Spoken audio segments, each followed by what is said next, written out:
עכשיו הזמנו פורי סבג'י. לא, זה רק... זה פורי סבג'י. זה הסבג'י וזה הפורי, נראה לי. זה טעימה.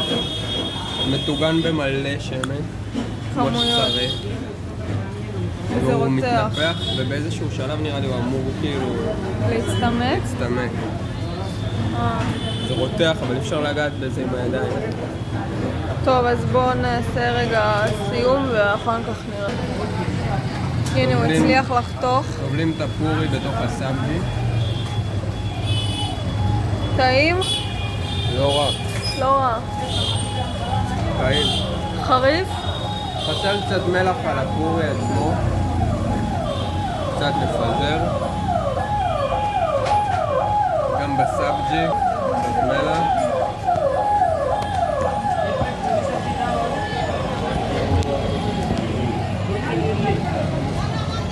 טוב, יאללה,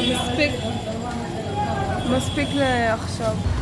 טוב, אז זה התוצאה, סיימנו את הפורי סבג'י. בהצלחה. טעים. בסוף זה היה קצת חריף לי. זה היה טעים, אבל לא... לא להיט, אבל טעים, בסדר. טעים. מלא שמן, כל הידיים שמנות. טעים בסדר, לא משהו. ובעצם למסעדה הזאת יש עוד מלא אוכל רחוב, אבל נראה לי לא נזמין פה עוד משהו. נתקדם הלאה.